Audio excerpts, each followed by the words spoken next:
Hello students, welcome to Eklavya study point. आज की जो वीडियो है वो वन शॉट वीडियो है। क्लास 12 सोशियोलॉजी यानी समाजशास्त्र। इसमें हम देखेंगे एमसीक्यू।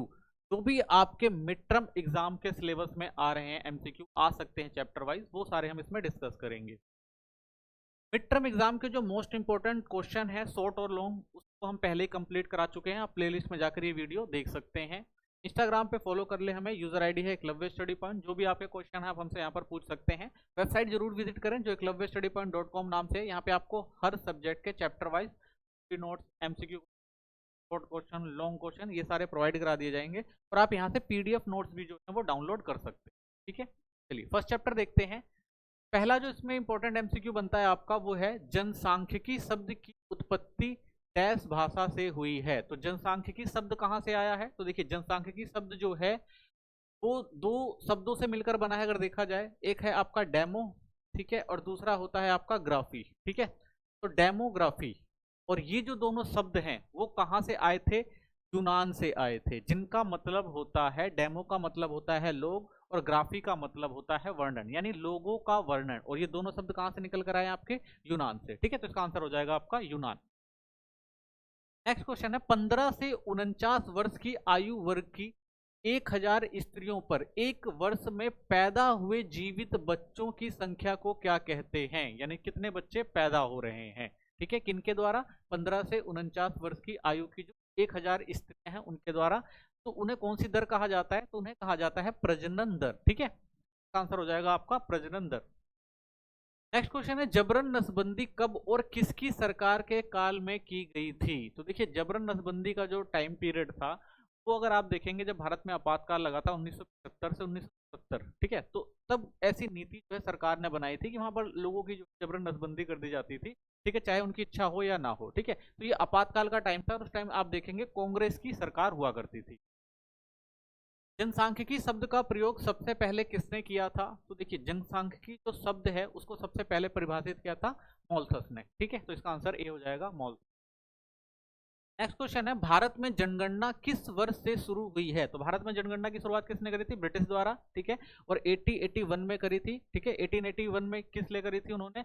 को देखना था कि भारत में जो लोग हैं वो कितने वर्गों में बटे हुए हैं, धर्म में बटे हुए हैं, ठीक है, जातियों में बटे हुए हैं, किस क्षेत्र में कितने लोग रहते हैं, ताकि शासन करना आसान हो जाए। ठीक है, तो 1881 में सबसे पहले जो संपूर्ण जनगणना थी वो भारत में ब्रिटिशर्स द्वारा कराई गई थी।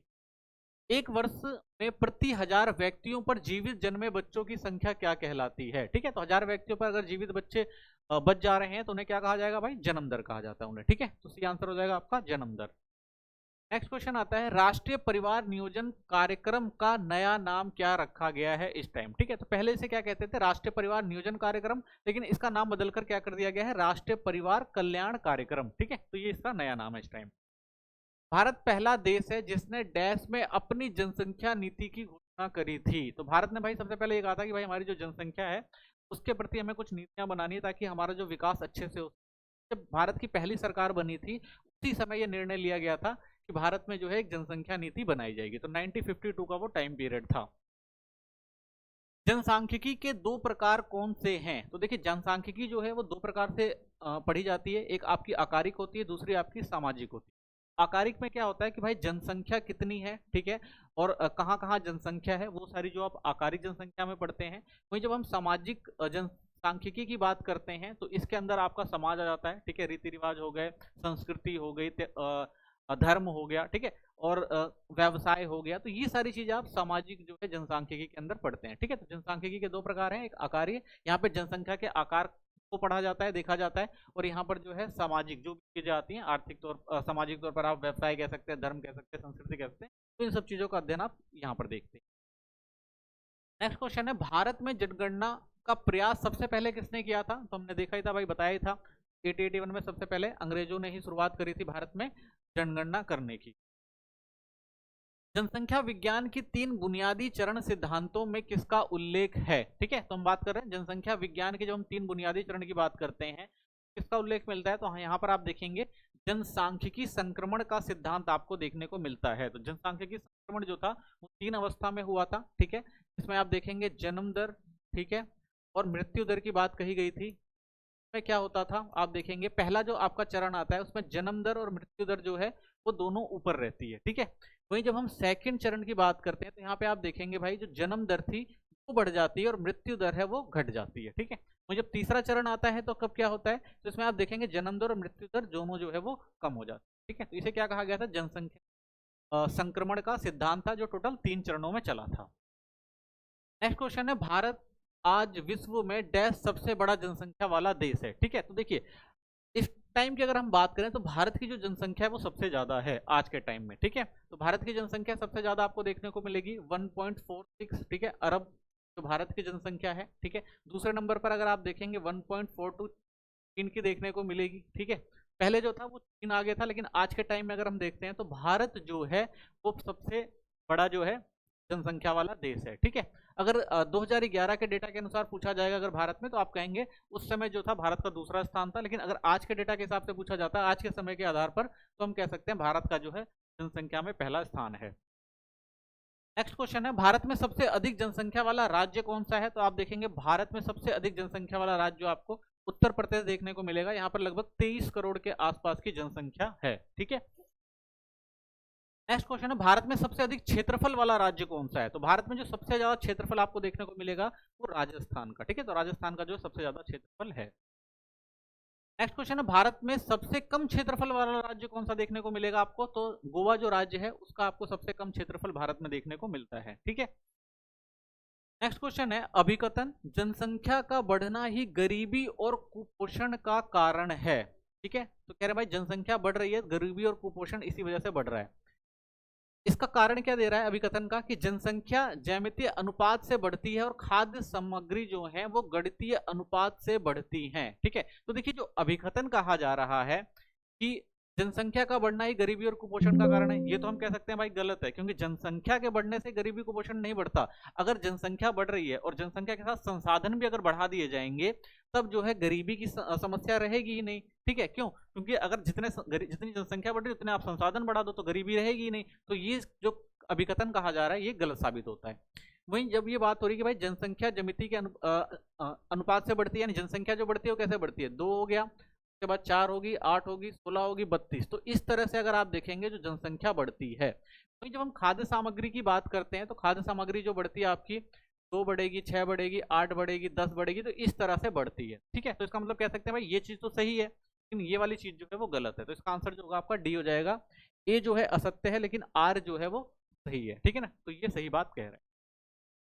नेक्स्ट क्वेश्चन है, अभिकथन का है, ये भी अभिकथन है, जब समाज तकनीकी रूप से उन्नत अवस्था में पहुंचता है तब जनसंख्या प्रतिस्थापन स्तर के करीब पहुंच जाती है। यानी जब समाज में क्या जाएगा भाई, तकनीक बढ़ जाएगी, उन्नत अवस्था आ जाएगी, तो उससे जनसंख्या जो है वो क्या होगी, प्रतिस्थापन, यानी अपने एक चरण में अगले चरण में प्रवेश करती है। तो इसमें क्या होगा भाई, कम जन्म दर और कम मृत्यु दर के कारण वृद्धि दर भी कम हो जाती है, ठीक है। क्योंकि यहाँ पर क्या हो गया भाई, तकनीक रूप से अगर सक्षम हो गए हैं, ठीक है, लोगों को समझ में आने लग गई है, लोग जागरूक हो गए हैं, तो उस समय क्या आप देखेंगे भाई कि जन्म दर और मृत्यु दर दोनों जो होती है वो कम हो जाती है, ठीक है। यानी तकनीक और उन्नत अवस्था में पहुंचने के बाद क्या होगा, मृत्यु दर और जन्म दर की जो वृद्धि है वो क्या हो जाती है, कम हो जाती है। जन्म दर और मृत्यु दर दोनों की वृद्धि जो आप देखेंगे क्या होगी, कम होने लग जाती है। तो इसका मतलब कह सकते हैं भाई ये चीज भी सही है और ये चीज भी सही है। इसका मतलब हम कह सकते हैं ये आंसर हो जाएगा, ए और आर दोनों सत्य हैं और आर ए की सही व्याख्या भी कर रहा है, ठीक है। तो ये इसकी सही व्याख्या भी कर रहा है। नेक्स्ट क्वेश्चन है, आकारिक जनसंख्या में किसका अध्ययन किया जाता है, तो हमने देखा था भाई आकारिक जो जनसंख्या थी किसका, जनसंख्या के आकार और मात्रा का अध्ययन कराता है, ठीक है। तो जनसंख्या किसका क्या आकार है, कितनी मात्रा है, ये हम किसके अंदर पढ़ते हैं, आकारिक जनसंख्या के अंदर पढ़ते हैं। नेक्स्ट क्वेश्चन है, जनसांख्यिकी अध्ययन का प्राथमिक विषय क्या है, ठीक है। तो जनसांख्यिकी जो हमारा अध्ययन है उसका प्राथमिक विषय क्या होता है, तो इसका प्राथमिक विषय होता है भाई जनसंख्या की गतिशीलता और विशेषताएं, ठीक है, कि जनसंख्या जो गतिशील है और क्या क्या जनसंख्या में विविधताएं, ये सारी हम जनसांख्यिकी के अध्ययन में पढ़ते हैं। तो ये इसका क्या है, प्राथमिक विषय है। नेक्स्ट क्वेश्चन है, जनसांख्यिकी में किसका अध्ययन किया जाता है, तो जनसांख्यिकी में किसका अध्ययन किया जाता है भाई, जनसंख्या की संरचना और गठन, यानी कि जनसंख्या की संरचना को हम देखते हैं इसके अंदर। जन्म दर और मृत्यु दर ये भी हमने देखा था जनसांख्यिकी के अंदर आते हैं। जनसंख्या के आकार में क्या परिवर्तन हो रहा है ये भी आप देखेंगे जनसांख्यिकी में आता है। तो इसका मतलब हम कह सकते हैं उपरोक्त सभी जो है वो जनसांख्यिकी के अध्ययन में इंपॉर्टेंट जो है विषय है। नेक्स्ट क्वेश्चन है, भारत में पहली बार जनगणना का प्रयास कब किया गया था, ठीक है। तो आप देखेंगे भाई जनगणना का जो पहला भारत का प्रयास था तो 1867 से 1872 में किया गया था। ठीक है, तो उसमें पूर्ण रूप से जो है जनगणना नहीं हो पाई थी। जो पूर्ण रूप से जनगणना हुई भारत में वो 1881 में हो पाई थी। नेक्स्ट क्वेश्चन है इसमें, जनसंख्या पिरामिड क्या होता है। ठीक है, यानी जनसंख्या पिरामिड की बात कर रहा है। तो पिरामिड का मतलब क्या होता है भाई, इस तरह से बनाया जाएगा पिरामिड। ठीक है ना, अलग अलग तरह से जो है वो पिरामिड बनाए जाते हैं। तो ये नॉर्मली क्या होता है, पिरामिड का मतलब होता है भाई कौन सी आयु वर्ग के कितने लोग हैं। तो इसका अध्ययन जो जनसंख्या पिरामिड में किया जाता है, जो अलग अलग प्रकार के होते हैं। ठीक है, कभी कभी आप देखेंगे भाई यहाँ पे ज्यादा होगा, कहीं कभी यहाँ पे ज्यादा होगा, और कभी आप देखेंगे भाई कि ऊपर जो है वो ज्यादा होगा और नीचे थोड़ा कम होगा। तो पिरामिड जो होते हैं वो अलग अलग प्रकार के बनते हैं। वो डिपेंड करता है भाई कौन से आयु वर्ग के लोग कितने ज्यादा हैं, तो उसके हिसाब से पिरामिड जो है बनता है। तो इसमें हम कह सकते हैं जनसंख्या में विभिन्न आयु समूहों के वितरण को दर्शाने वाला एक आरेख है। ठीक है, तो जनसंख्या पिरामिड क्या होता है भाई, कि जनसंख्या जो है आपके आयु वर्ग है, यानी कि जो है बच्चे कितने हैं, और उसके बाद देखें किशोर कितने हैं, वृद्ध कितने हैं। तो ये सारी जो चीजें हैं हम किस में देखते हैं, जनसंख्या पिरामिड में देखते हैं, आसानी से समझने की। नेक्स्ट क्वेश्चन है, जनसांख्यिकी की सहायता से कौन सा विषय विकसित हुआ है। तो हमने देखा था भाई जनसांख्यिकी किससे जुड़ा हुआ है, समाजशास्त्र से जुड़ा हुआ है। तो कह सकते हैं भाई समाजशास्त्र जो है वो जनसांख्यिकी से जुड़ा हुआ है। तो वो ये क्या है, उसका एक विषय है। 18वीं शताब्दी में समाजशास्त्र के विकास के लिए कौन सी दो प्रक्रिया घटित हुई थी, यानी किन कारणों से जो आप देखेंगे समाजशास्त्र जो था उसका विकास होता है। तो सबसे पहला इसमें अगर हम देखें, सांख्यिकी का विकास और राष्ट्र राज्यों की स्थापना, यानी जब लोगों की संख्याएं बढ़ने लग गई, लोगों को लोग एक अलग क्षेत्र में लोग रहने लग गए, संस्कृत उनकी संस्कृतियां जो थी वो अलग होने लग गई। ठीक है, तो इस समय क्या हुआ, राष्ट्र राज्य भी उभर कर आए। ठीक है, तो एक राष्ट्र राज्य जब उभरता है तो उसकी जनसंख्या जो होती है वहां के लोगों से जानी जाती है, तो कितने लोग वहां पे रह रहे हैं, कौन सी संस्कृति के धर्म में। तो ये सारी जो चीजें जब उभर कर आई, तब जो था समाजशास्त्र का जो है विकास होता हुआ आपको दिखाई देता है। ठीक है, तो इसका आंसर जो हो जाएगा बी हो जाएगा। नेक्स्ट है, सामाजिक जनसांख्यिकी में किस पहलू पर ध्यान दिया जाता है। तो सामाजिक, समाज से रिलेटेड जो भी चीजें उन पर ध्यान दिया जाएगा, जैसे समाज हो गया वहां का। ठीक है, सामाजिक, आर्थिक और राजनीतिक पहलू हैं, वो सारे आप समाज शास्त्र में देखेंगे। ठीक है, नेक्स्ट क्वेश्चन है, 2011 की जनगणना के अनुसार भारत की अनुमानित जो जनसंख्या थी वो कितनी थी। ठीक है, अगर 2011 की जनगणना की बात करें तो उस समय भारत की जनसंख्या जो थी 121 करोड़ हुआ करती। ठीक है, भारत की जनसांख्यिकी का वर्णन किया जाता है कि भारत की जनसंख्या, ठीक है, यानी जब हम कह रहे हैं भारत की जनसंख्या का जब हम वर्णन करते हैं तो क्या चीजें देखते हैं। भारत में एक स्थिर जनसंख्या आपको देखने को मिलेगी, ठीक है ना, वृद्ध जनसंख्या भी आपको देखने को मिलेगी, और मुख्य रूप से बुजुर्ग जनसंख्या भी देखने को मिलती है। ठीक है, और युवा जनसंख्या जिसमें युवाओं को बड़ा अनुपात होता है। तो अगर हम इन चारों चीजों को देखें भाई, ये चारों जो चीजें भारत के अंदर हैं, लेकिन अगर आज के टाइम में आप देखेंगे तो जो भारत की जनसांख्यिकी है वो डी को जो है वो ज्यादा महत्व देखते हुए मिलती है। क्यों, क्योंकि भारत में जो है युवा जनसंख्या जो है वो सबसे ज्यादा है। ठीक है, तो हम इसका कह सकते हैं भाई, तो भारत की जो जनसांख्यिकी का वर्णन किया जाता है उसमें भारत की जो जनसंख्या है सबसे ज्यादा आपको देखने को मिलेगी युवाओं की। तो भारत में युवा जनसंख्या जिसमें युवाओं का जो है वो बड़ा अनुपात है। तो इसका आंसर आपका डी हो जाएगा। माल्थस के अनुसार कृषि उत्पादन की वृद्धि किस दर से होती है। तो हमने अभी देखा ही था भाई, जो कृषि है वो कैसे बढ़ती है, 2 4 6 8। ठीक है, इस अंगगणित अनुसार होती है। जनसंख्या घनत्व का क्या अर्थ होता है। तो जनसंख्या घनत्व का मतलब होता है एक तो वर्ग क्षेत्रफल है, उसमें कितने लोग रह रहे हैं, यानी प्रति इकाई क्षेत्र में लोगों की औसत जनसंख्या क्या है। ठीक है, मान लीजिए 1 वर्ग किलोमीटर है, तो उसमें लोगों की क्या है उससे नापते हैं, जनसंख्या घनत्व से नापते हैं। ठीक है, जो औसत जनसंख्या है। किस जनसांख्यिकी संक्रमण चरण में उच्च जन्म दर और गिरती मृत्यु दर देखी जा सकती है। ठीक है, तो अभी हमने देखा था भाई कि किस अवस्था में आप देखेंगे जो जन्म दर जो होती है वो उच्च हो जाती है, लेकिन मृत्यु दर जो होती है वो कम हो जाती है। तो ये होती है आपकी दूसरी अवस्था। ठीक है, तो दूसरी चीज, स्पेनिश फ्लू का प्रभाव किस वर्ष हुआ था। तो भाई स्पेनिश फ्लू जो था वो 1918 से 19 में आपको देखने को मिलेगा, जो तेजी से बढ़ा था। किस भारतीय राज्य की साक्षरता दर सबसे अधिक है। तो आप देखेंगे भाई केरल जो है उसकी जो आप साक्षरता दर सबसे अधिक देखेंगे भारत में। 2011 के अनुसार भारत का जनसंख्या घनत्व कितना था। ठीक है, अगर 2011 के अनुसार देखें तो भारत का जो जनसंख्या घनत्व वो था 382 प्रति वर्ग किलोमीटर। ठीक है, तो ये भारत का जो था 2011 में जनसंख्या घनत्व था।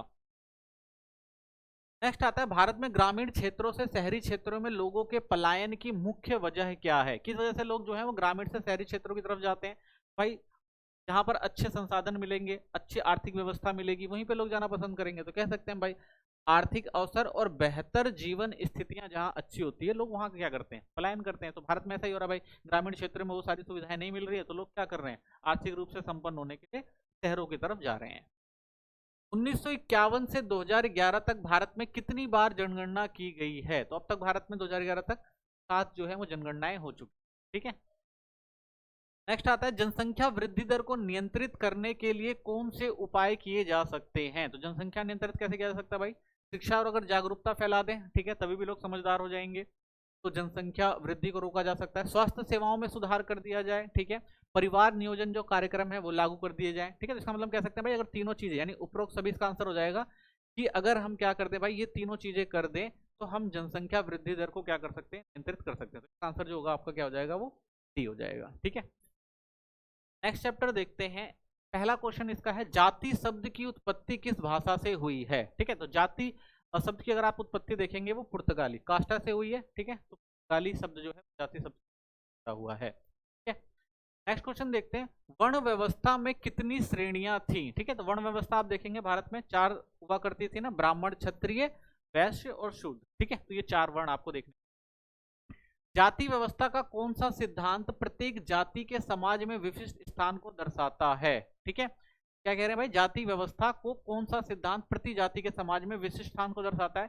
तो अधिक्रमित व्यवस्था, सामाजिक अधिक्रम, संपूर्ण और अधिक्रम, विभिन्नता और अलगाव, ठीक है। क्योंकि यहाँ पे सामाजिक सिद्धांत की बात कर रही है और ये किससे जुड़ा होता है भाई, जाति से जुड़ा होता है। जाति में क्या होता है भाई, पहले से सब कुछ डिसाइड होता है। तो समाज में बनाई गई क्या थी, एक प्रथा थी, तो इससे हम कह सकते हैं ये जो है सामाजिक अधिक्रम, ठीक है। यही जो है क्या करता है भाई, पहले से तय कर दिया गया था भाई किसकी क्या जाति है, किसका क्या काम है, तो उस पर डिपेंड था। तो इसलिए इसका जो हो जाएगा आपका आंसर सामाजिक अधिक्रम हो जाएगा, ठीक है। नेक्स्ट है, जाति व्यवस्था उत्तर वैदिक काल में कैसे निर्धारित होती थी? तो आप देखेंगे भाई जन्म से ही आधारित होती थी। तो जाति व्यवस्था को शुरू से ही जन्म आधारित बताया गया था भाई, जो जिस जाति में जन्म लेगा वो उसी जाति का होगा। नेक्स्ट क्वेश्चन है, ब्रिटिश प्रशासन ने जाति व्यवस्था के बारे में सर्वप्रथम क्या प्रयास किया? ठीक है, तो जो ब्रिटिश प्रशासन था ये चाहता था भाई कि हम किस तरह से जो है लोगों को अपने अधीन करें, किस तरह से अपने साम्राज्य को और ज्यादा विस्तारित करें ताकि लोग हमसे ज्यादा वफादार हों। तो उन्होंने सबसे पहले सोचा भाई कि हम जो भारत की संस्कृति है, जो जाति व्यवस्था है उसको, ठीक है। तो इसके लिए उन्होंने क्या किया भाई, सर्वप्रथम क्या प्रयास किया कि जाति व्यवस्था की जटिलताओं को समझने की, भारत के अंदर जो जाति व्यवस्था है उसमें क्या समस्याएं हैं, ठीक है, और उन समस्याओं को समझ के ताकि हम उस समस्याओं को समझ जाएंगे तो शासन करना जो है वो आसान हो जाएगा, ठीक है। तो उन्होंने सबसे पहले क्या समझा, जाति व्यवस्था की जो भी जटिलताएं थी उसको समझने का प्रयास किया। नेक्स्ट क्वेश्चन है, अशुद्ध जातियों की विशेषताएं क्या थी? ठीक है, तो अशुद्ध जाति क्या होती थी भाई, अशुद्ध जाति अगर देखें तो भाई वो निम्न जाति होते थे और कमजोर वर्ग होते थे, ठीक है, इन पे कोई ध्यान नहीं देता था, ठीक है, और इनका शोषण किया जाता था।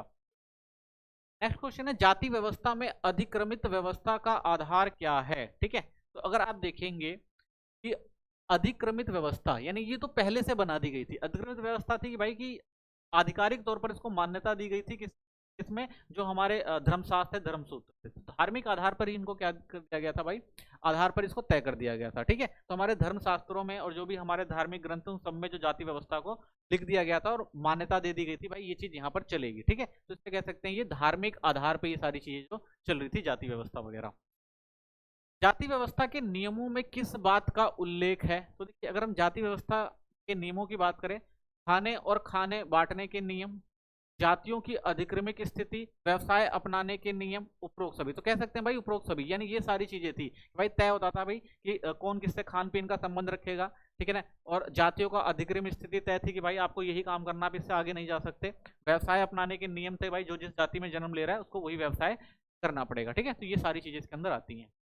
नेक्स्ट क्वेश्चन है, विभिन्नता और अलगाव के सिद्धांत का उद्देश्य क्या था? ठीक है, देखिए अगर हम विभिन्नता की बात करते हैं और अलगाव की बात करते हैं तो इसका मेन मकसद ये होता है भाई कि जातियां जो हैं, तो जातियों को मिश्रित होने से बचाना था, कि जातियां जो हैं वो इकट्ठी ना हो जाए, मिश्रित ना हो जाए। मिश्रित जाति बनेगी समाज होगा वो खराब हो जाएगा। तो इसलिए ये अवधारणा बनाई गई थी कि भाई भिन्नता और अलगाव जो होना चाहिए समाज में। संपूर्णता और अधिक्रम के सिद्धांत में प्रत्येक जाति का क्या स्थान होता था? ठीक है, तो देखिए अगर देखें संपूर्णता और अधिक्रम नियम लगा रखे थे, तो इसका मतलब यही था कि भाई जो जाति है उसका एक स्थान होगा और एक क्रम होगा और उसी के आधार पर ही वो समाज में काम करेंगे, ठीक है। तो इसमें क्या कहा गया था भाई, विशिष्ट स्थान और क्रम बना दिया गया था भाई, तुम्हारा ये स्थान है, तुम्हारा ये क्रम है, तुम्हें यही चीज करनी है और तुम समाज में इसी दर्जे में रहोगे। शुद्ध जातियों की विशेषताएं क्या थी? तो शुद्ध जातियां क्या होती थी भाई? जातियों की अगर हम बात करें तो ये उच्च जाति और आर्थिक सैन्य शक्ति रखती थी। ठीक है, तो उच्च जाति जो थी और आर्थिक सैन्य शक्ति थी, तो इसलिए क्या था भाई, इनका क्रम जो था वो ऊपर होता था। ठीक है, तो ये इनकी क्या थी, जातिगत विशेषताएं थी। जाति की सामाजिक अधिक्रम की जानकारी कब इकट्ठा की गई? भाई इसकी शुरुआत जो हुई थी वो 1901 में हुई थी। भाई सामाजिक अधिक्रम की जानकारी कि भाई किस अधिक्रम में जो है समाज में जातियों को बांटा गया है, सब ब्रिटिश ने बात कराई थी ताकि पता लग सके भाई समाज जो है वो किस तरह से बटा हुआ है और क्या क्या समस्याएं हैं। किस अधिनियम ने जातियों की सूचियों को वैधता प्रदान की थी? तो भाई जो सबसे पहले भारत का जो 1935 अधिनियम आया था, भारत सरकार अधिनियम, तो इसमें ही आप देखेंगे कि जातियों को जो है एक सूची में वैधता दी गई थी।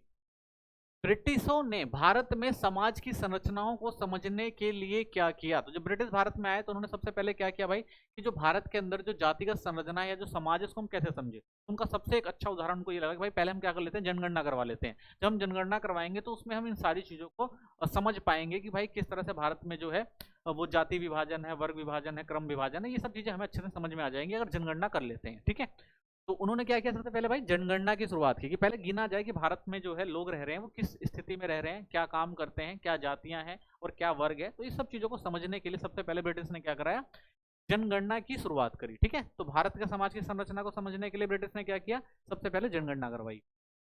नेक्स्ट क्वेश्चन है, किसी ब्रिटिश प्रशासन ने जातियों की सामाजिक स्थिति निर्धारित की थी? इसने किया था भाई कि ब्रिटिश ने कहा कि भाई अगर भारत पे प्रशासन करना है तो जो जातियों की जो सामाजिक स्थिति है उसको समझना जरूरी है, तो उनकी सामाजिक स्थिति को रखना जरूरी है। तो ये बात सबसे पहले कही थी हार्वर्ड रिजले ने। ठीक है, नेक्स्ट आता है, विवाह मूलक नातेदारी में कौन कौन से लोग शामिल होते हैं? तो विवाह मूलक नातेदारी जो होती है भाई, जो विवाह के साथ जिनके संबंध बनते हैं तो उसे विवाह मूलक नातेदारी कहा जाता है। जैसे देवर भाभी हो गए, साला साली हो गए, सास ससुर हो गए, तो ये सब आप देखेंगे विवाह मूलक, यानी विवाह के बाद जो है ये नातेदारियां बनती हैं। झारखंड और छत्तीसगढ़ को अलग राज्य का दर्जा क्यों मिला? तो भाई छत्तीसगढ़ और जो झारखंड राज्य थे, यहाँ पर आप देखेंगे बहुत सारे जो थे जनजातीय संघर्ष चल रहे थे। काफी लोग, उनसे ही कहा गया था भाई जनजाति के लोग, हमारा शोषण हो रहा है, हमारे लिए कोई काम नहीं किया जा रहा है। ठीक है, हमारे जो जनजाति के लोग हैं उनके लिए कोई ध्यान नहीं दिया जा रहा, तो हमें एक अलग राज्य दिया जाए और वहां पर जो हमारे लिए जो भी जरूरत है वो मुहैया करवाई जाए, और हमारे जो लोग होंगे और जो प्रशासन करेंगे तो हमारे लिए ज्यादा अच्छे से काम करेंगे। तो इसलिए उन्होंने बहुत सारे सामाजिक आंदोलन चलाए थे, जिसके बाद में क्या किया गया भाई, जो जनजातीय समुदाय थे के विरोध के कारण जो था झारखंड और छत्तीसगढ़ राज्य बनाए गए थे।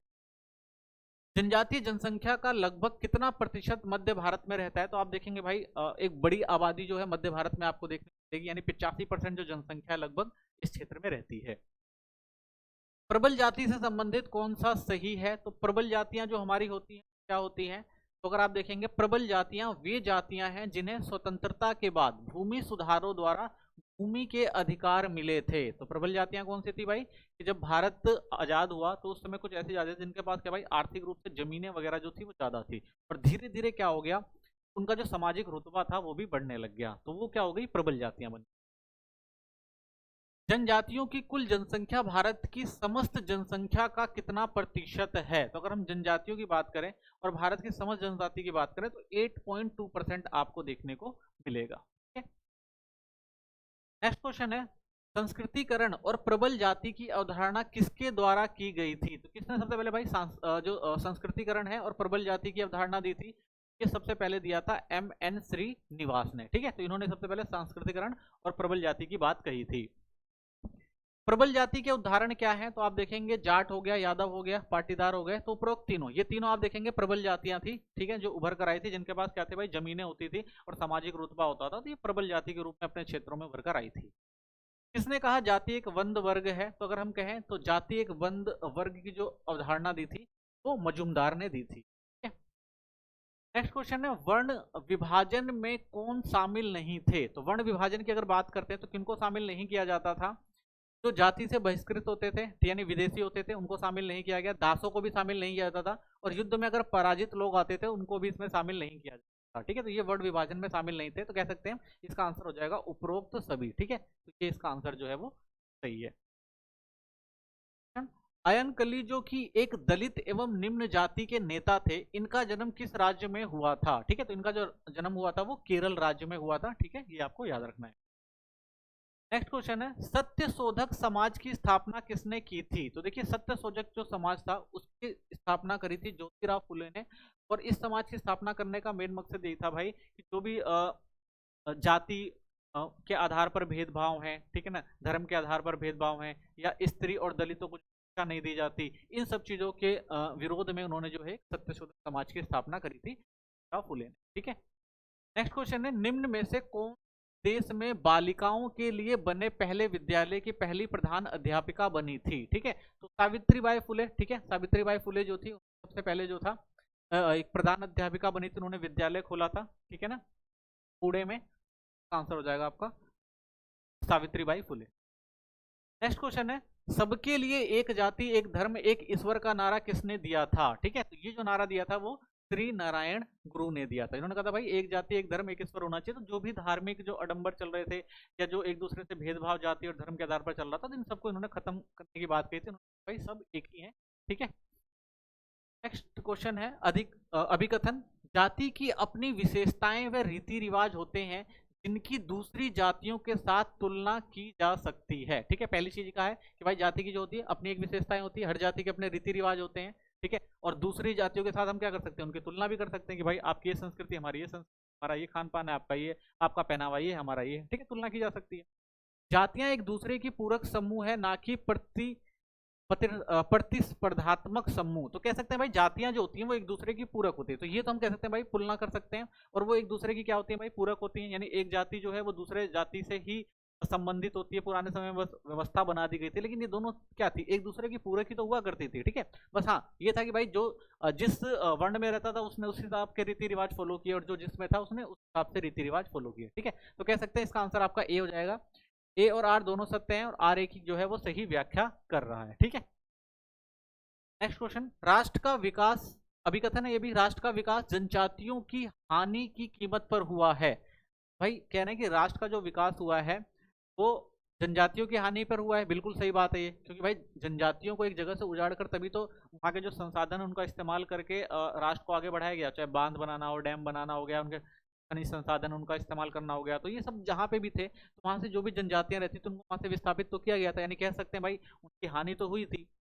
मुख्य धारा के लोगों द्वारा इनके क्षेत्रों में प्रवसन से इनकी संस्कृति का विघटन हुआ। ये भी चीजें जो है हम कह सकते हैं भाई सही है, कि कई बार क्या होता है कि एक क्षेत्र में जो लोग रह रहे होते हैं तो बाहर से कुछ लोग आके उस क्षेत्र में बसते हैं, जिससे जो वहां पर पहले से लोग रह रहे हैं उनकी संस्कृति वो खराब होती है। तो कथन तो दोनों सही है, लेकिन ये दोनों एक दूसरे की व्याख्या नहीं कह रहे। ठीक है, तो हम कह सकते हैं ए आर दोनों सत्य हैं, लेकिन आर ए की सही व्याख्या जो है वो नहीं करता। आंसर जो हो जाएगा आपका क्या हो जाएगा, वो बी हो जाएगा। ठीक है, नेक्स्ट चैप्टर देखते हैं। इसका जो पहला क्वेश्चन है, अस्पृश्यता के क्या आयाम है? तो अस्पृश्यता क्या होती है? तो देखो अस्पृश्यता में आप देखेंगे भाई क्या होता था, अपवर्जन और बहिष्कार होता था, यानी लोगों को क्या कर दिया जाता, बहिष्कृत कर दिया जाता, बाहर कर दिया जाता, उनको दर्जा नहीं दिया जाता था, अनादर होता था उनका, शोषण भी होता था। तो कह सकते हैं अस्पृश्यता में आपको ये तीनों चीजें देखने को मिलेंगी। ठीक है, नेक्स्ट है, इनकी अध्यक्षता में सबसे पहले पिछड़े वर्ग आयोग का गठन किया गया था। तो सबसे पहले आप देखेंगे जो पिछड़े वर्ग की बात उभर कर आई थी, तो सबसे पहले जो शुरुआत करी थी वो काका कैलेकर ने करी थी। ठीक है, आई थिंक 1953 में जो था इन्होंने सबसे पहले जो पिछड़े वर्ग की बात कही थी, अन्य पिछड़े वर्ग की, 1953 में इन्होंने शुरुआत करी थी। उसके बाद जो था आप देखेंगे तो जब ये बना, यानी अन्य पिछड़ा वर्ग के लिए जब काम शुरू हुआ बाद में, और जो लेकर आए अन्य पिछड़ा वर्ग की बातों को या उनकी शर्तों को, तो वो लेके आए थे वीपी मंडल, ये लेके आए थे 1979 में। ठीक है, तो शुरुआत जो करी थी वो काका केलकर ने करी थी, और बाद में इसको अंजाम तक जो पहुंचाया था कि भाई उनको भी उनके अधिकार मिलने चाहिए, वो वीपी मंडल ने पहुंचाया था 1979 में। ठीक है, ये आपको याद रखना है। संविधान के किस अनुच्छेद में अस्पृश्यता निवारण प्रावधान किया गया है कि भाई जो छुआछूत है उसको खत्म करा जाएगा? ठीक है, किसने कहा, किस अनुच्छेद के तहत कहा गया था? अनुच्छेद 17 के तहत, कि भारत के अंदर जो है संविधान के अनुच्छेद 17 में कहा गया है कि अस्पृश्यता जो है वो खत्म करी जाएगी, ऐसी कोई भी व्यवस्था जो भारत में नहीं रहेगी। सुनी सुनाई बात पर किसी व्यक्ति के बारे में कोई धारणा बना लेना क्या कहलाता है? ठीक है, यानी होता है ना कई बार हम कह देते हैं भाई वो कामचोर है, ठीक है, वो आलसी है, तो हम भी क्या करते हैं मान लेते हैं, यानी लोगों ने हम अवधारणा उसके लिए बना ली होती है, तो उसे क्या कहा जाता है? तो उसे कहा जाता है पूर्वाग्रह। यानी किसी के लिए आप पहले से अगर कोई अवधारणा बना ले किसी व्यक्ति के लिए, क्या कहलाता है? पूर्वाग्रह कहलाता है। ठीक है, नेक्स्ट क्वेश्चन है, अभिकथन देखते हैं। सामाजिक बहिष्कार वह तौर तरीके हैं जिनके जरिए किसी व्यक्ति या समूह को समाज में पूरी तरह घुलने मिलने से रोका जाता है, वह अलग या पृथक रखा जाता है। तो भाई ये सही है। सामाजिक बहिष्कार का मतलब क्या होता है? यही होता है भाई, क्या किया जाएगा, एक तबके को जो है वो पूरी तरह से समाज में आने से मना कर दिया जाएगा, उनके साथ भेदभाव रखा जाएगा। अधिकांश समाजों की तरह भारत में भी सामाजिक भेदभाव तथा बहिष्कार चरम रूप में पाया जाता है। तो ये भी चीज सही है भाई। भारत में भी देखेंगे भाई, जैसे और भी समाज है, ऐसे भारतीय समाज में भी आप देखेंगे भाई भेदभाव और बहिष्कार आपको देखने को मिलेगा। तो दोनों चीजें सही हैं, लेकिन अगर दोनों चीजों को हम एक दूसरे से रिलेट करें तो ये रिलेट नहीं होती। इसका मतलब हम कहेंगे ए और आर दोनों सही है, लेकिन आर जो है एक ही सही व्याख्या नहीं करता। ठीक है, तो ये दोनों आपको एक व्याख्या करता हुआ दिखाई नहीं देगा। नेक्स्ट क्वेश्चन है, विषमता क्या दर्शाती है? तो देखो, विषमता जो होती है भाई, एक को दूसरे वर्ग से दूर कर देना, यानी जैसे संसाधन हो गए, अवसर हो गए और प्रतिधारक हो गए, ये असमान वितरण, यानी कि किसी को तो ये सारे संसाधन आसानी से मिल जाते हैं जो उच्च जाति का है, लेकिन जो नीचे होते थे उनको ये सारी चीजें नहीं दी जाती थी। तो इसे ही क्या कहा जाता था? विषमता। सामाजिक असमानता क्या होती है? तो देखिए वही चीज हो गई यहाँ पर भी, संसाधनों और अवसरों का असमान वितरण भी हम सामाजिक असमानता कह सकते हैं। ठीक है, क्योंकि वो सारे संसाधन जो है किसी को मिल रहे हैं और किसी को ज्यादा मिल रहे हैं और किसी को मिल ही नहीं रहे हैं। सामाजिक संसाधन पूंजी के अंतर्गत कौन सा रूप शामिल नहीं है? तो सामाजिक संसाधन की बात करते हैं तो सामाजिक संसाधन में आप देखेंगे कि आर्थिक आता है, सांस्कृतिक आता है और सामाजिक आता है जैविक। तो जैविक पूंजी जो है वो सामाजिक संसाधन का हिस्सा नहीं। ठीक है, सामाजिक पूंजी, सांस्कृतिक पूंजी एवं आर्थिक पूंजी का क्या संबंध है? ठीक है, तो आप देखेंगे भाई, जो सांस्कृतिक पूंजी और सामाजिक पूंजी जगह लेती है, ठीक है, तो सामाजिक पूंजी जो सांस्कृतिक पूंजी जो सामाजिक पूंजी की जगह नहीं कह सकते हम, दोनों स्वतंत्र हैं। ठीक है, क्या ये दोनों स्वतंत्र आपको देखने को मिलेंगे?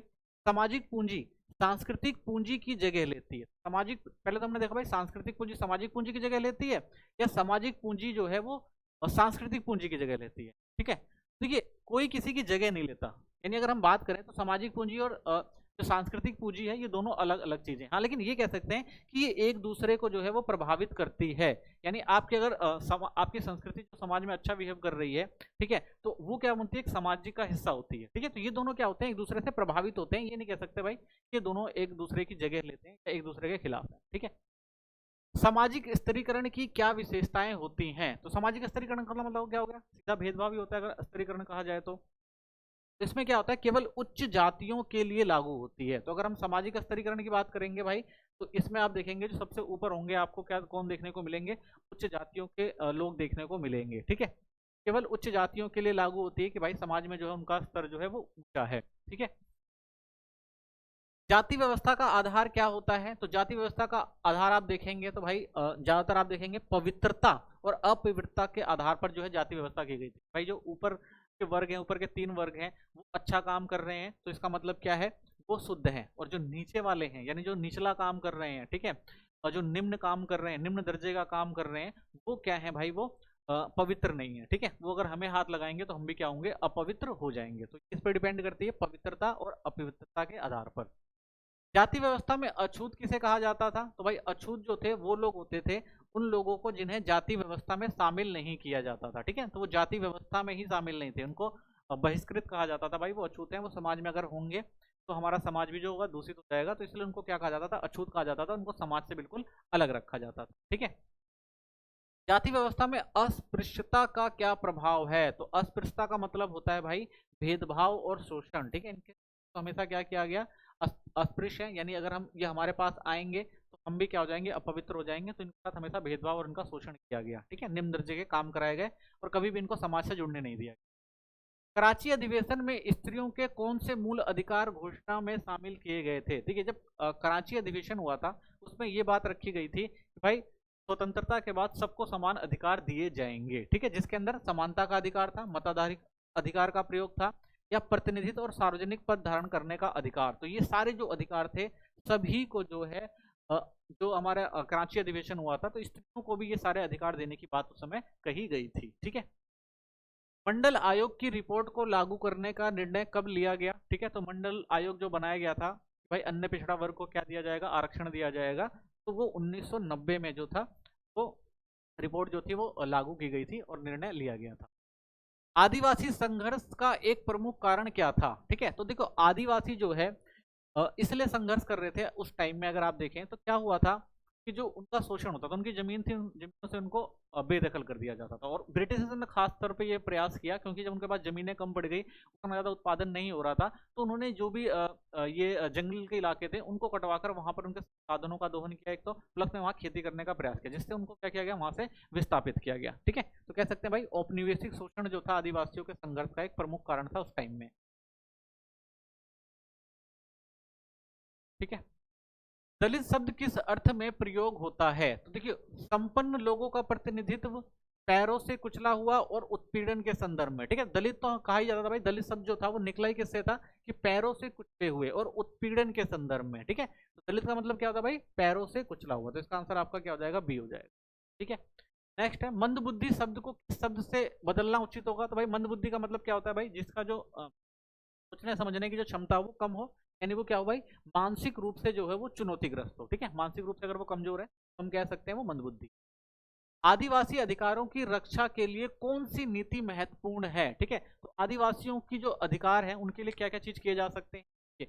वन प्रबंधन नीति बनाई जा सकती है। ठीक है, क्योंकि भाई वनों में ये लोग रहते हैं, ये लोग वनों से जुड़े हुए हैं, तो इसलिए उनको वनों में भी कुछ अधिकार देने चाहिए। भूमि अधिकार नीति, यानी उनको भी भाई उनके जो जमीन है जहां से उनको बेदखल किया जा रहा है, को बेदखल ना करके उनको भी भाई उनकी जमीन रखने का अधिकार दिया जाए। समावेशी विकास नीति, यानी ऐसा विकास का फॉर्मूला अपनाया जाए ताकि भाई वो लोग भी विस्थापित ना हो और जो राष्ट्र निर्माण के काम है वो भी हो। ठीक है, तो हम कह सकते हैं इसका आंसर उपरोक्त सभी हो जाएगा। जाति व्यवस्था में उच्च जाति के सदस्य क्या विशेष अधिकार रखते हैं? ठीक है, जाति व्यवस्था में बात कर रहे हैं, उच्च जाति के लोग होते थे, उनके पास क्या लगभग सारे अधिकार उनके पास ही होते थे अगर उच्च जाति की बात करें। ठीक है, तो समाज में विशेष स्थिति थी और सारे लाभ जो थे वो उनके कंट्रोल में होते। ठीक है, तो इसलिए हम कह सकते हैं भाई जाति व्यवस्था में उच्च जाति के जो सदस्य थे उनके पास ही सारे अधिकार होते थे। सामाजिक बहिष्कार का परिणाम क्या हो सकता है? तो देखिए, अगर सामाजिक बहिष्कार किसी का कर दिया जाएगा तो क्या होगा, उसको भाई समाज से बिल्कुल अलग कर दिया जाएगा और उससे क्या होगी भाई, असमानता करी जाएगी, यानी उससे समाज में दर्जा नहीं दिया जाएगा और उनका हमेशा शोषण होगा। ठीक है, तो कह सकते हैं सामाजिक अलगाव और असमानता फैलेगी। सामाजिक बहिष्कार का मतलब क्या है कि अगर आपने क्या किया भाई, सामाजिक बहिष्कार किया, तो इसका परिणाम यही होगा, लोग क्या करेंगे, उसके खिलाफ आवाज उड़ाएंगे, सामाजिक अलगाव होगा। ठीक है, और क्या होगा, कई बार असमानता के कारण आपस में लड़ाई झगड़े भी हो सकते हैं। तो इसका आंसर जो हो जाएगा सामाजिक अलगाव और असमानता। सरकार वनों का क्या उपयोग करती है? तो देखिए, सरकार के लिए वन उपयोगी होते हैं, क्योंकि वहां पर क्या मिलेंगे आपको, खनिज संसाधन व खनन के लिए चीजें मिल जाती हैं, विद्युत उत्पादन यही होता है, बांध परियोजनाएं ये भी यहीं पे करी जाती हैं। तो कह सकते हैं भाई उपरोक्त सभी। ठीक है, तो सरकार वनों का उपयोग किस लिए करती है, ये सारे कामों के लिए करती है। सामाजिक विषमता की उत्पत्ति का मुख्य कारण क्या है? देखिए, सामाजिक विषमता किस वजह से उभर कर आती है? तो सामाजिक विषमता तब उभर कर आएगी जब समाज द्वारा उत्पन्न संरचनात्मक व्यवस्था जो है वो ढंग से काम नहीं करेगी, यानी समाज द्वारा ऐसी संरचनात्मक व्यवस्था बना दी जाए जहां पे लोगों के साथ भेदभाव होता हो, तो आप यहाँ पर देखेंगे भाई सामाजिक विषमता फैलकर आएगी ही, उत्पन्न होगी। ठीक है, नेक्स्ट है आदिवासी शब्द को कब गढ़ा गया था? ठीक है, तो आदिवासी जो शब्द था सबसे पहले 1930 के दशक में आया था। ठीक है, आपको याद रखनी। नेक्स्ट क्वेश्चन है आर्थिक पूंजी में कौन सी चीजें शामिल होती हैं? तो आर्थिक पूंजी में भाई वो चीजें शामिल होती हैं जो आप क्या कर सकते हैं, भौतिक संपत्ति और आय के रूप में रख सकते हैं। ठीक है, इसे क्या कहेंगे हम, आर्थिक पूंजी कहेंगे। नेक्स्ट क्वेश्चन है बॉम्बे प्रेसिडेंसी में स्त्रियों की समानता के लिए किस लिए संघर्ष कौन कर रहा था? यानी भाई जो बॉम्बे प्रेसिडेंसी वहां पर स्त्रियों को भी सारे अधिकार दिए जाने चाहिए, शिक्षा का अधिकार देना, सामाजिक दर्जा देना चाहिए। तो इसके लिए जो सबसे पहले लड़े थे वो थे गोविंद महादेव रनाडे। ठीक है, तो इन्होंने जो बात रखी थी कि महिलाओं को भी अधिकार। मूल अधिकारों से संबंधित कांग्रेस का प्रसिद्ध कराची अधिवेशन किस वर्ष हुआ था? तो हमने देखा था भाई 1931 में हुआ था। ठीक है, कराची अधिवेशन था जहां स्त्रियों को भी समान अधिकार देने की बात रखी गई। ठीक है, सुल्ताना ड्रीम किसके द्वारा लिखी गई पुस्तक थी? तो ये लिखी थी बेगम रुकैया ने। ठीक है, तो बेगम रुकैया ने लिखी थी, जहां पर स्त्रियों के वर्चस्व की बात करी थी, स्त्रियों को भी जो है समान अधिकार मिलने चाहिए, तो वो भी समाज को अच्छे से चला सकते हैं।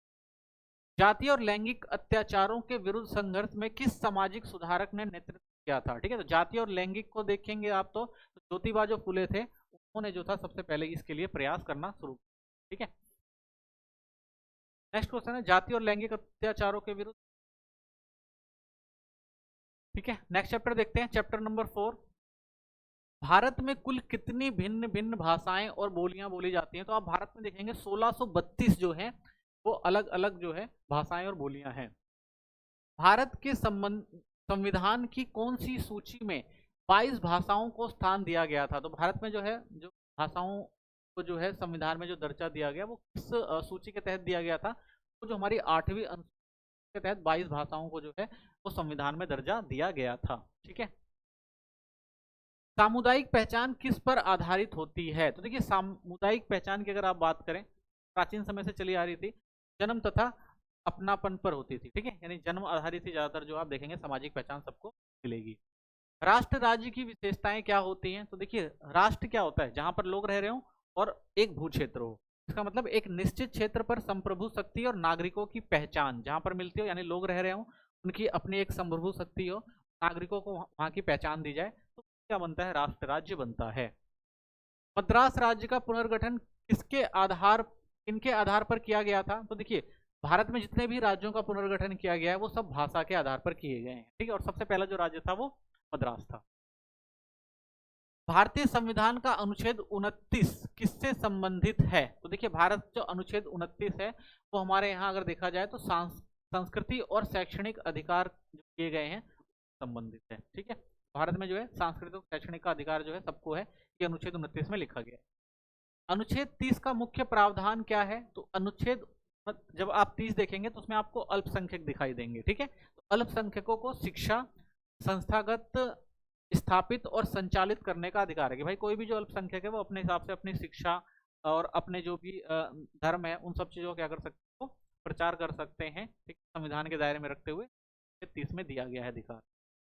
सांप्रदायिकता किस प्रकार की विचारधारा है? तो सांप्रदायिकता जो होती है भाई वो आक्रामक राजनीतिक विचारधारा होती है। ठीक है, आक्रामक तौर पर लोग क्या करते हैं? बिहेव करते हैं अपने धर्म को लेकर। भारतीय संदर्भ में धर्मनिरपेक्षता राज्य की विशेषताएं क्या हैं? तो भारत के अंदर आप देखेंगे धर्मनिरपेक्षता का मतलब क्या है? सभी धर्मों को समान आदर देना। तो भारत में जो है समान आदर दिया जाता है सभी धर्मों को, ये भारत की जो धर्मनिरपेक्ष है। सत्तावादी राज्य किस का विपरीत होता है? तो सत्तावादी राज्य जो होगा भाई, जो सत्तावादी होगा यानी अपनी सत्ता चलाना चाहता होगा, किसी एक व्यक्ति का शासन होगा, तो हमेशा नहीं चाहेगा ना वो क्षेत्र जो है वो लोकतांत्रिक हो। ठीक है, तो वो लोकतांत्रिक राज्य अपनाने की कभी कोशिश करते जो सत्तावादी राज्य होते। नागरिक समाज में कौन से संगठन शामिल होते हैं? तो नागरिक समाज जो होते हैं वो गैर सरकारी संगठन भी हो सकते हैं, राजनीतिक दल भी हो सकते हैं, मीडिया और श्रमिक संघ भी हो सकते हैं। तो इसका मतलब सभी जो है इसका आंसर होगा। ठीक है, नागरिक समाज में सारे संगठन जो है काम करते हैं अपने अपने क्षेत्र में। सूचना का अधिकार अधिनियम 2005 के तहत कोई व्यक्ति किससे सूचना प्राप्त कर सकता है? तो भाई जो सूचना का अधिकार 2005 बनाया गया था उसमें यह कहा गया था कि भाई जो भी सार्वजनिक प्राधिकरण है यानी गवर्नमेंट से रिलेटेड जो भी संस्थाएं हैं वहां से आप सूचना ले सकते हैं और गवर्नमेंट को आपको सूचना देनी पड़ेगी। ठीक है, आप जो भी अगर सूचना मांगते हैं यहाँ से इस एक्ट के तहत तो 30 दिन में जो भी आपने सूचना मांगी है वो आप तक पहुंचा दी जाएगी, जो भी आपका सार्वजनिक प्राधिकरण है वहां से। अल्पसंख्यकों से संबंधित अनुच्छेद क्या है? तो अल्पसंख्यक हमने देखा था भाई 29 और 30 जो है वो अल्पसंख्यकों से संबंधित अनुच्छेद है भारतीय संविधान में। सत्तावादी शासन के दौरान निम्नलिखित में से क्या सही नहीं है? तो देखिए सत्तावादी समाज होता है वो नागरिक स्वतंत्रता छीन लेता है। ठीक है, सेंसर व्यवस्था लागू कर देता है, संसद को भी निलंबित कर देता है, भाषा की स्वतंत्रता होना नहीं, वो भाषा की स्वतंत्रता देगा ही नहीं। ठीक है, तो इसका आपका आंसर हो जाएगा डी। राज्य एक ऐसा निकाय होता है जो एक विशेष क्षेत्र में विधि सम्मत एकाधिकार का सफलतापूर्वक दावा करता है। यह परिभाषा किसकी है? तो भाई ये परिभाषा जो दी वो मैक्स वेबर ने दी थी। ठीक है, कि जो भी हमारा राज्य है, निकाय है, वो विशेष क्षेत्र में विधि संपन्न होता है लेकिन एक अधिकार का जो सफलतापूर्वक दावा करता है। ठीक है, तो ये मैक्स वेबर का कहा हुआ वर्ड था। सन 2000 में कौन सा राज्य बनाया गया था? तो देखिए सन 2000 में छत्तीसगढ़ भी बना था, उत्तरांचल भी बना था, झारखंड भी बना था, यानी उपरोक्त सभी ये सारे जो राज्य थे वो 2000 में ही बने थे। वह आक्रामक राजनीति विचारधारा जो धर्म से जुड़ी होती है क्या कहलाती है? तो भाई धर्म से जो भी चीज जुड़ी होती है वो सांप्रदायिकता कहलाती है। ठीक है, इसका आंसर आपका हो जाएगा सांप्रदायिकता। ठीक है, नेक्स्ट अभिकथन और कारण देखते हैं। अभिकथन, धर्मनिरपेक्षता की एक प्रमुख विशिष्टता उसका यह दावा है कि धार्मिक पहचान अन्य सभी तुलना में सर्वोपरि है। ठीक है, धर्मनिरपेक्षता का मतलब क्या है भाई? क्या कह रहा है कि एक प्रमुख विशेषता है कि उसका यह दावा है कि धार्मिक पहचान अन्य सभी की तुलना में सर्वोपरि होती है। क्या कह रहा है भाई? धार्मिक जो पहचान होगी वो सबसे बड़ी होगी, चाहे कोई गरीब हो या अमीर, चाहे किसी का कोई भी व्यवसाय हो, जाति या राजनीतिक विश्वास हो, धर्म ही सब कुछ होता है, उसी के आधार पर उसकी पहचान होती है। ठीक है भाई, ये चीज तो सही कह रहा है कि भाई चाहे गरीब हो चाहे अमीर हो, या किसी का कोई भी व्यवसाय हो, जाति हो या राजनीतिक विश्वास हो, धर्म ही सब कुछ होता है उसके लिए, और उसी के आधार पर उसकी क्या होती है, पहचान होती है। ये चीज तो हमें सही देखने को मिल रही है, लेकिन ये चीज जो हमें गलत देखने को मिल रही है, तो मतलब कह सकते हैं ए गलत है लेकिन आर जो है वो सही है। ठीक है, तो इसका आंसर जो हो जाएगा आपका डी हो जाएगा। ठीक है,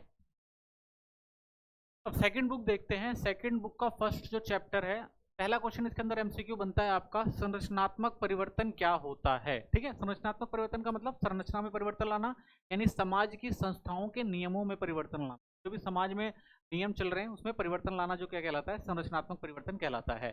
सेकंड है, नए मध्य वर्ग का मुख्य पेशा क्या था। तो देखिए, जो नया मध्य वर्ग था वो सेवाकर्मी होता था। आज के टाइम में भी आप देखेंगे ज्यादातर मध्यवर्गीय जो आपको सेवाकर्मी। ब्रिटिश उपनिवेशवाद के कारण भारत में कौन सा आधुनिक तत्व आया, यानी जब ब्रिटिश आए तो भारत में कौन सी आधुनिक चीज लेकर आए थे। तो देखिए, प्रशासन व्यवस्था जो थी वो सबसे बेस्ट थी ब्रिटिश की भारत में। ठीक है, तभी तो उन्होंने इतने अच्छे से प्रशासन चलाकर भारत पर शासन किया 200 वर्षों तक। इसमें अगर आप देखेंगे सी, यानी संसदीय और विधि जो व्यवस्था थी, यानी प्रशासन को अच्छे से चलाना संसद के द्वारा कह ले या कानून के द्वारा, वो उन्होंने बखूबी निभाया था। ठीक है, ये जो थी सबसे बड़ी उपलब्धि थी भारत के अंदर ब्रिटिश की, जो आधुनिक तत्व लेकर आए थे, जहां पर पहले यहाँ पर एक राजशाही चलती थी। पूंजीवाद का मुख्य उद्देश्य क्या था, क्या होता है। देखिए, पूंजीवाद का मुख्य उद्देश्य होता है अधिक से अधिक लाभ कमाना। ठीक है, क्योंकि बाजार मूलक अर्थव्यवस्था होती है, हर कोई जो इन्वेस्टमेंट करता है वो लाभ के लिए करता है, तो कह सकते हैं कि अधिक से अधिक लाभ कमाना जो पूंजीवाद का मुख्य उद्देश्य। ब्रिटिश उपनिवेशवाद ने किस फसल की खेती को बढ़ावा दिया था। देखिए, गेहूं गन्ना धान ये सब तो होता ही था भारत में। चाय जो था वो सबसे इम्पोर्टेंट जो था एक कृषि थी, जिससे अंग्रेजों को काफी प्रॉफिट होता था। तो उन्होंने चाय जो थी भारत में एक तरह से कहें तो ये व्यावसायिक फसल के तौर पर इसको शुरुआत करवाई थी, ताकि इससे ज्यादा प्रॉफिट कमाया जा सके। फोर्ट विलियम की स्थापना कब की गई थी। तो फोर्ट विलियम जो था वो 1698 में जो है बनाया गया था। ठीक है, और उसके बाद फोर्ट विलियम की स्थापना किस नदी के किनारे हुई है। तो ये आप देखेंगे कोलकाता में जो है वो हुगली नदी पर हुई टाइम में। भारत में उपनिवेशवाद की देन क्या है। तो अगर भारत में आप उपनिवेशवाद की बात करेंगे इसमें से, तो आप देखेंगे भारत में जो उपनिवेशवाद था वो क्या लेकर आया था, आधुनिक विचार और संस्थाएं लेकर आया था। ठीक है, यानी लोगों की नई सोच थी, आने लगी थी लोगों के अंदर, और बहुत सारी ऐसी संस्थाएं थी जो बहुत अच्छे से काम करती थी। संस्थाओं के द्वारा काम करवाना ये है वो भारत में उपनिवेशवाद से ही आया था। उपनिवेशवादी शासन के दौरान भारतीय मजदूरों को कहाँ भेजा जाता था। तो भारतीयों को बाहर भेजा गया काम करने के लिए, अफ्रीका हो गया, अमेरिका हो गया, इन दोनों जगहों पर काफी भेजा गया था भारतीयों को काम करने। ठीक है, यहाँ तक कि चीन से भी लोगों को ले जाकर इन दोनों देशों में भेजा गया था। जैसे भारत से लेके जाया जाता था, वैसे चीन से भी इन दोनों देशों लेके जाया जाता था। ठीक है, तो इसका आंसर आपका हो जाएगा डी। ब्रिटिश उपनिवेशवाद की शुरुआत में भारतीयों को किस दिशा में भेजा गया। ठीक है, तो देखिए, ब्रिटिश उपनिवेशवाद था तो उनका मेन मकसद यहाँ पर भाई एक तो क्या था, ज्यादा पैसा कमाना था। तो भारत का जो व्यवसाय था उसका देखा जाए तो भारत का जो प्राथमिक क्षेत्र में ज्यादातर लोग लगे थे, कृषि में ही लगे होते थे। ठीक है, तो उनको लगा कि भाई कृषि करवा के ज्यादा से ज्यादा पैसा कमाया जाए, टैक्स वसूला जाए, तो कृषि में ही उनको लगाया गया। भारत में औद्योगिकरण का एक प्रमुख प्रभाव क्या था। तो भारत में जब औद्योगिकरण आया तो आप देखेंगे कि बहुत सारी नई व्यवस्था आई थी। लेकिन यहाँ पर आप एक चीज और देखेंगे, तो ब्रिटिशर्स ने क्या किया भाई, जो पुराने नागरिक केंद्र थे उनको क्या कर दिया, धीरे धीरे समाप्त करके नए जो थे नगरीय केंद्र बनाए, ताकि वहां से वो जो है ज्यादा प्रॉफिट कमा सके।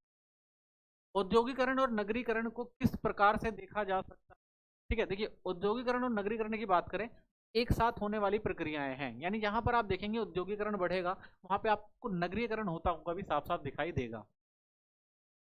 ब्रिटेन और भारत के औद्योगिकरण में क्या अंतर था। तो देखिए, ब्रिटेन का अगर औद्योगिकरण की बात करें तो वहां पर आप देखेंगे भाई उद्योग धंधे शुरू हुए थे, नगरों का विकास हुआ था। लेकिन भारत में देखें तो भारत में आप देखेंगे भाई कृषि की ओर ध्यान दिया जाता था। ठीक है ना, तो ब्रिटेन में लोग नगरों में गए, ठीक है, और भारत में अगर आप देखेंगे लोग कृषि की ओर गए थे। ठीक है, यहाँ पे उद्योग और नगरों का विकास हुआ, यहाँ पर देखेंगे आप कृषि चल रही थी उस टाइम।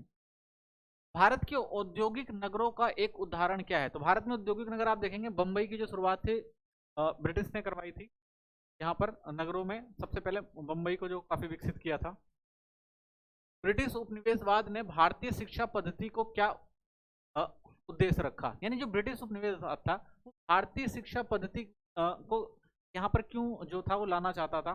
ठीक है ना, क्यों जो भारतीय शिक्षा पद्धति का देखना चाहता था भाई कि आखिर भारत में जो व्यवस्थाएं चल रही हैं, कह सकते हैं शैक्षिक व्यवस्थाएं चल रही हैं, जो भी शिक्षा पद्धति चल रही हैं, वो किस प्रकार की हैं और किस तरह से भारतीयों के विचारों में बदलाव लाया जा सकता है। ठीक है, तो ये चीज जो थी ब्रिटिश के बाद उन्होंने सोचा कि भाई अगर हम अपनी शिक्षा को यहाँ पर लेकर आते हैं तो जो हमारा उपनिवेशवाद है वो चलाना बहुत आसान हो जाएगा। ठीक है, तो उन्होंने क्या किया भाई, ब्रिटिश उपनिवेशवाद को बनाए रखने में सहयोग। ठीक है, तो ब्रिटिश उपनिवेशवाद में भारतीय शिक्षा पद्धति का क्या उद्देश्य था कि भारत में जो शिक्षा पद्धति में बदलाव लाना चाहिए, वो किस लिए, ताकि हम अपनी विचारधारा को यहाँ पर लाके और उपनिवेशवाद को अच्छे से चला सकें। औद्योगिकरण के कारण पश्चिम देशों में किस प्रकार का समाज विकसित हुआ। ठीक है, तो आप देखेंगे यहाँ पर आपको औद्योगिक और नगरीय समाज जो था औद्योगिकरण के कारण विकसित।